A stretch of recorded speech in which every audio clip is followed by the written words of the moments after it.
भेज रहा हो, तो ये तो बाद में समझ में आई ना कि यार ये लोगों को किस तरफ लगाया हुआ था इन लोगों ने। ये इस पे मैंने आपको इस पे मेरे पास एक बड़ी जबरदस्त वीडियो है, इस पे मेरे पास एक जबरदस्त वीडियो, इस पे हमने बात भी करनी है, बहस भी करनी है, और बड़ी प्रोग्राम के आखिर में करेंगे, क्योंकि वो बहुत अहम जी वीडियो है जरूर कि जरूर। पाकिस्तान में ये लाने वाले कौन है और पाकिस्तान में इसको रोकना कौन चाहता था, इस दहशतगर्दी को, इस ये जो जितना सारा सिस्टम था, कौन कौन तो इसको ये पालते रहे, कहाँ से शुरू हुई, बड़े मुंह से बड़ी बात है, इस पे हम लोग इंशाल्लाह ताला बात करेंगे। सर आज एक इसहाक डार साहब का इंटरव्यू चल रहा है, इसहाक डार साहब का तलत साहब के साथ, जिसमें जाहिर है वो जो एक मशहूर जमाना 35/1 जो मुलाकात है 35/1, जी वो जी जी मुलाकात जो है वो उसमें जाहिर है बहुत सारी बातें में वो बातें निकल रही हैं, वहां पे डार साहब के बारे में भी बात कही गई है, तो उस पर डार साहब ने रिस्पॉन्स किया, अगर इजाजत दे तो मैं वो प्ले करूं। जी जी जरूर सुनाए।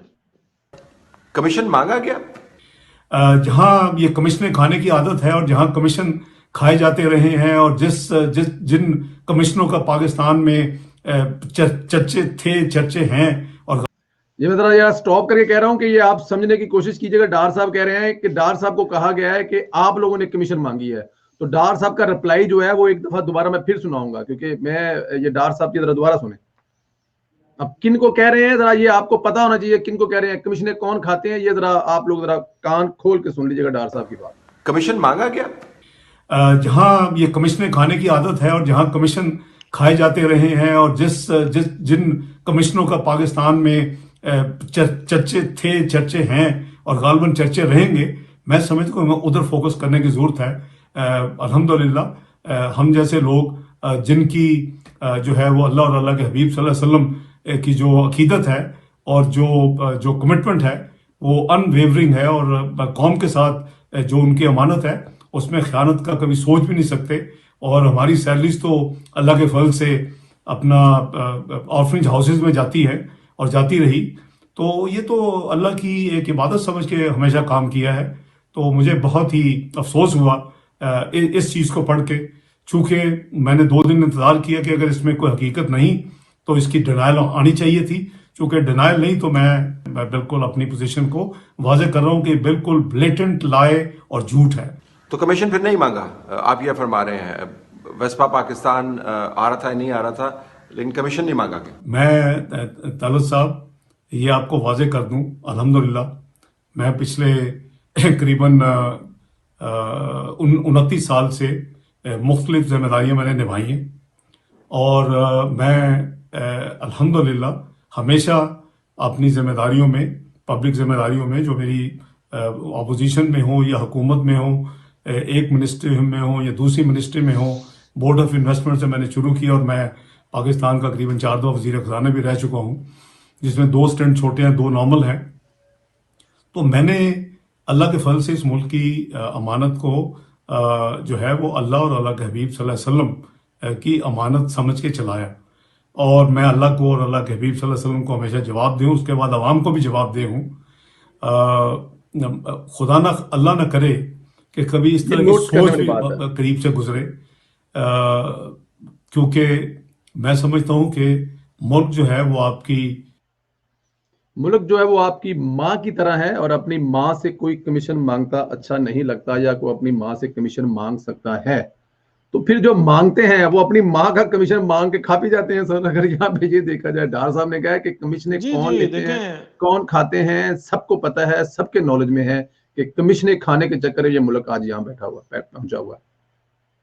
जी जी उन्होंने वाज़ेह इशारा किया कि पापा जॉन्स की तरफ, कि जो पाकिस्तान के बढ़ते हुए, पाकिस्तान का जो फ्यूचर, जो पाकिस्तान का बेहतरीन एक प्रोजेक्ट था सी पैक, उसको रोकने के लिए जिस लोगों ने कमीशनें ली, पापा जॉन्स बनाए और इस तरीके के काम किए। बलूचिस्तान के अंदर जो हैं अपने बच्चों के नाम पे जो कंपनियां बनवा के और जाली खुर्द-बुर्द की और कमीशनें बनाई, वो हम सबके सामने हैं।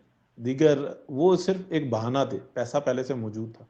तो ये सब चीज़ें हमारे साथ हैं, और इसके अलावा दीगर ऐसे बहुत सारे मामलात हैं जो हमारे इल्म में हैं, लेकिन जब तक वो किसी और तरीके से और वाज़ेह सबूतों के साथ सामने नहीं आएंगे, हम भी नहीं दोहराएंगे।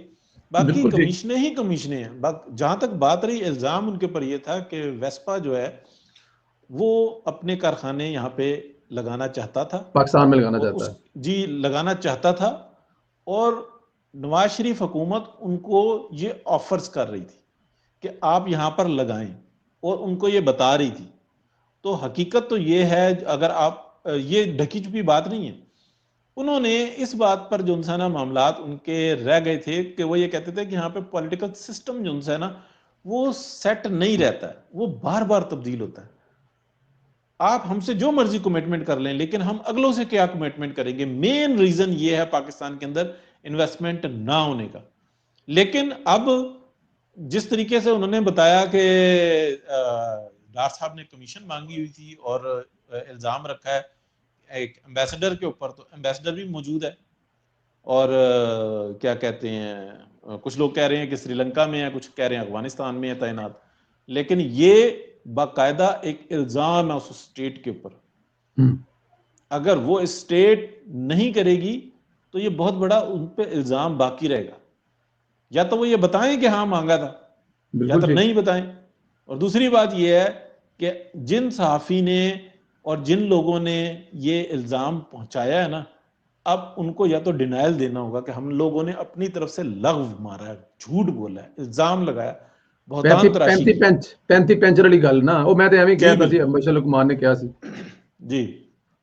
तो ये चीज जो है ना बिल्कुल वाज़ेह हो चुकी हुई है। तो मैं नहीं ये समझता, जिस तरीके से उन्होंने कहा है वो लंदन में मौजूद है, उनके ऊपर कोई भी सू कर सकता है, कोई भी कोर्ट ऑफ लॉ में जा सकता है, सब कुछ कर सकता है, लेकिन मेरा नहीं ख्याल कि ये कोई हिलजुल भी करेंगे।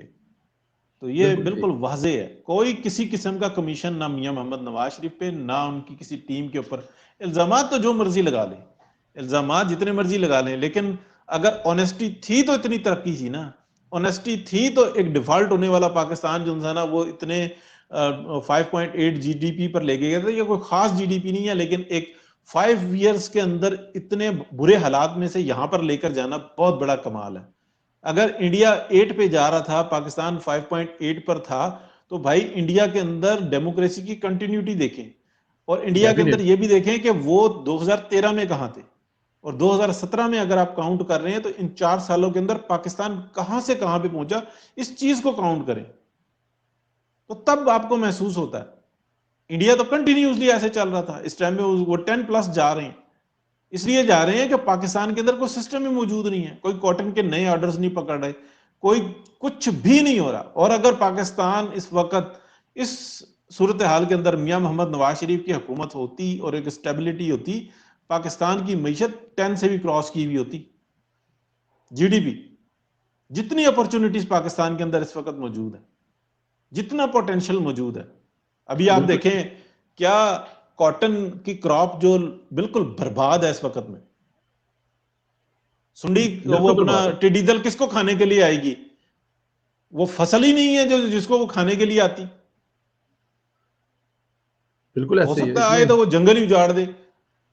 अल्लाह ताला रहम करे पाकिस्तान के अंदर जो हाल किया है। तो ये डार साहब ने तो 2 टोप और शर्म से डूब मरने का मकाम है सबके लिए, लेकिन शर्म नाम की चीज ही नहीं है इन लोगों के पास। बिल्कुल भी नहीं है, बिल्कुल भी नहीं है।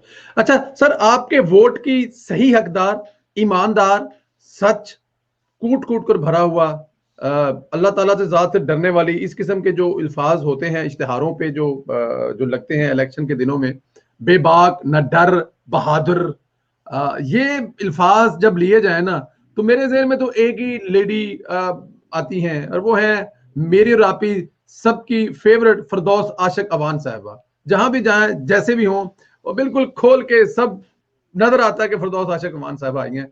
उन्होंने सियालकोट में दौरा किया है एक बाजार का, जो रमजान बाजार है, और वहां पे जो सदफ साहिबा शायद नाम है उनका, जो एसी है, असिस्टेंट कमिश्नर है, जिस तरह उन्होंने वहां पे उनसे बात की है, ये मेरे ख्याल में एक अपनी मिसाल आप है। पहले आपको वो सुना देते हैं